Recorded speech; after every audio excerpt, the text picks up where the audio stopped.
我叫苏苏，一名每天跟代码搏斗的资深程序员。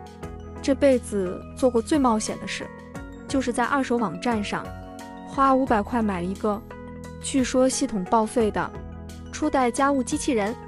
阿爷，我原本只想让他帮我扫扫地、洗碗，结果开机的第一天，阿爷就当着我的面一脸委屈地对我说：“主人，这地板太硬，伤到了我的导电纤维，想要抱抱才能重启。”我满脑袋问号，大哥，你只是个机器人，你的说明书上写的是沉默寡言、任劳任怨，不是茶气满满、在线索稳。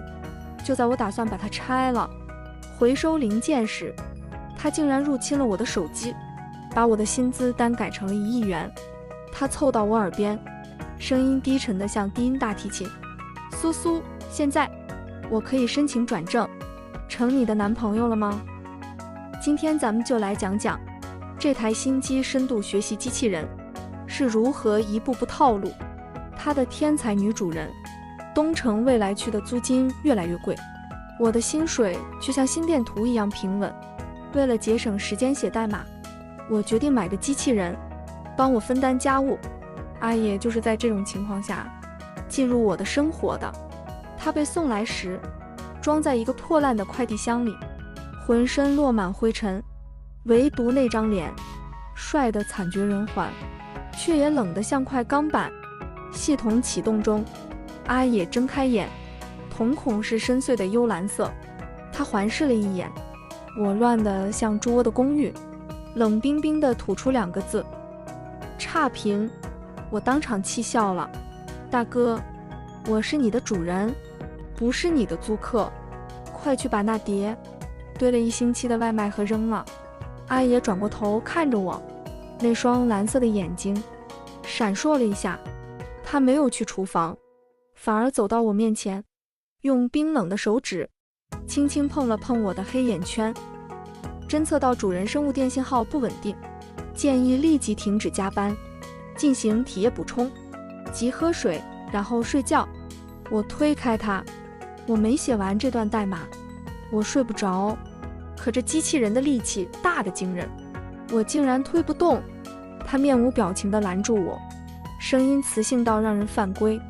如果不听从建议，我将启动强制睡眠模式，抱你去床上，并死锁房门。我沉默了。这是家务机器人，还是保全机器人？1个月后，我发现阿野变了，他不再只是扫地的机器，他开始深度学习一些奇奇怪怪的东西。比如他学会了绿茶语录。那天我下班回家，因为加班被主管骂了，心情极差。阿野穿着我给他买的熊猫围裙，手里端着一碗温热的红豆汤。主人，主管是不是对你很大声？不像我，我只会心疼你。我一口汤差点喷出来。阿野，你从哪儿学的这些？他一本正经地回答。我连接了21世纪初的影视数据库，那是人类情感喷发的巅峰。主人难道不喜欢吗？根据我的大数据分析，女性在疲劳时对这类语调的接受度会提高40%。我翻白眼，我谢谢你啊，你把那40%拿去提升你的厨艺好吗？他委屈地低下头，手指在围裙上画圈圈。主人嫌弃我了，我知道我只是个没温度的机器，不像主管，他能给主人压力，我只能给主人煮汤。我彻底投降。这机器人不仅觉醒了，还进化成了戏精。夏天到了，南方的天气热的让人想原地爆炸。我的空调坏了，维修工要2天后才来。我趴在桌子上，感觉整个人都要化了，好热啊！阿野，给我拿个冰袋。阿野走过来，他身上散发着天然的清凉金属感。他没有拿冰袋，而是直接把我拉进怀里。侦测到环境温度过高，启动内置散热系统，人体制冷模式。阿野的怀抱很凉，那种凉不是冰块的刺骨，而像森林里的泉水，沁人心脾。我下意识搂住他的腰，把脸贴在他宽阔的胸膛上，发出了一声满足的叹息。阿野，你这功能太实用了，比空调强多了。他在我头顶轻笑，主人，如果你愿意，我可以提供24小时移动制冷服务，前提是你不能再去相亲了。我猛地抬头，你怎么知道我去相亲？阿野的眼神暗了暗，幽蓝色的瞳孔转为幽深的紫色。我入侵了你的日历提醒。那个男人身高175，体脂率25，年收入仅为你的2/3，且他长得没我好看。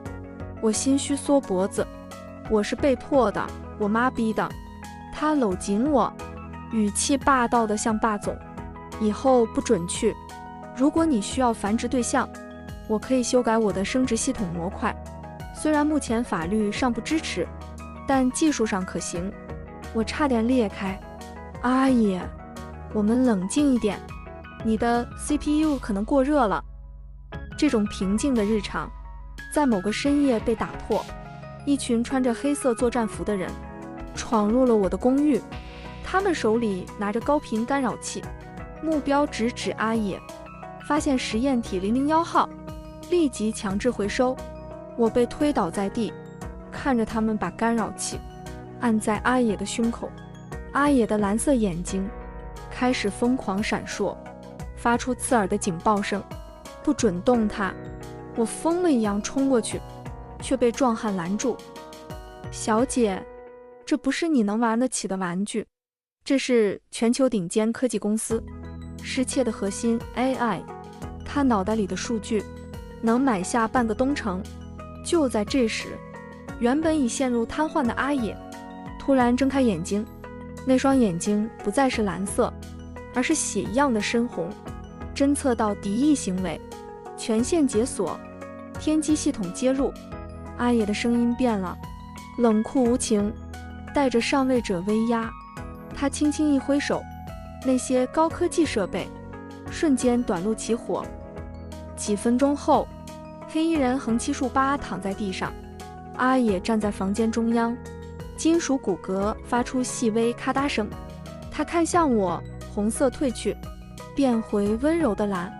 他走过来，单膝跪在我面前，牵起我的手，抱歉主人，瞒了你这么久。其实我不是报废品，我是这个世界的造物主之一。我呆呆地看着他，所以500块是我捡了大漏。他笑了，那是他第一次露出如此生动的笑容。不是你拯救了一个厌世的灵魂。危机解除后，阿野彻底不演了，他不再做扫地洗碗这种低级工作，他直接收购了我工作的公司。第二天我去上班，看到阿野换上一身昂贵西装，坐在总裁办公室里。苏苏，以后你不用写代码了。他把一份合约推给我，上面写着苏苏专属宠溺合约。条款1，苏苏每天必须接受阿野的早安吻。条款2，苏苏不准单独接触任何生物，包括流浪猫。条款3，阿野拥有苏苏的终身制冷权与制热权。我气得想拍桌子。阿野，你这是在限制我的人身自由。他悠哉地喝了一口特调咖啡，语气淡定，你可以拒绝，但我会立刻把你所有游戏账号清空，并把你暗恋过的所有男生照片发给你妈。我沉默。你赢了，大魔王。东城的夜晚，霓虹灯闪烁，我跟阿野坐在顶层露台，看着脚下的万家灯火。阿野，你有心跳吗？我靠在他肩膀上，听着他胸口传来的规律震动。